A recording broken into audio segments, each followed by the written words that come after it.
handidi kugara ndega, dzinoda samatenga. Tonsky Production.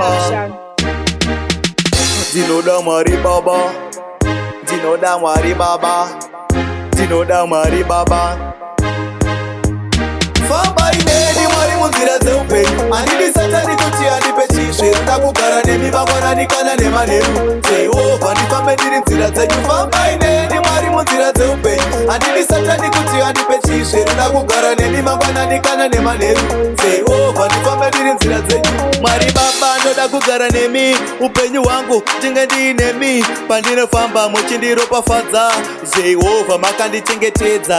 Kune mweya madzidza inoda kundirwisa, asi Mwari Baba munondirwira. Ndinoziva vakandirwisa ndiinemi, Mwari Baba ndinokunda. Famba ineni Mwari munzira dzeupenyu, handidi Satani kuti andipe chisve. Ndoda kugara nemi mangwanani kana nemanheru. Jehovha ndifambe ndiri nzira dzenyu. Famba ineni Mwari munzira dzeupenyu, handidi Satani kuti andipe chisve. Ndoda kugara nemi mangwanani kana nemanheru.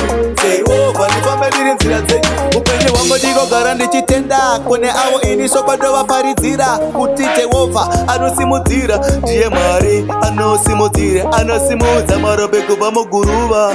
Mwari wedu ndimwari ane nyasha, tikachema isu kwaari tinoona achitipindura. Famba ineni Mwari munzira dzeupenyu, handidi Satani kuti andipe chisve. Ndoda kugara nemi mangwanani kana nemanheru.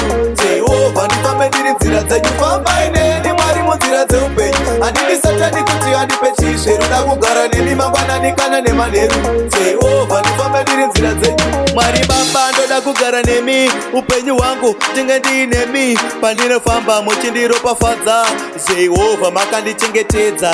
Kune mweya madzidza inoda kundirwisa, asi Mwari Baba munondirwira.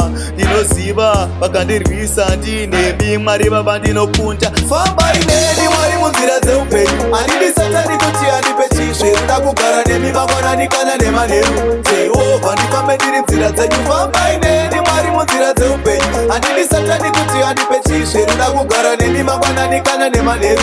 Jehovha ndifambe ndiri nzira dzenyu. Upenyu hwangu ndinogara ndichitenda kune avo ini sokwadovaparidzira kuti Jehovha anosimudzira. Ndiye Mwari anosimudzira, anosimudza marope kubva muguruva. Mwari wedu ndimwari ane nyasha, tikachema isu kwaari tinoona achitipindura. Dzeupenyu, chisveru nemanheru, nzira dzenyu.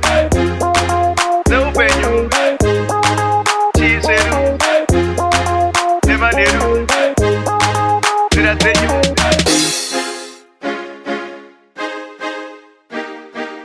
Tonsky Production.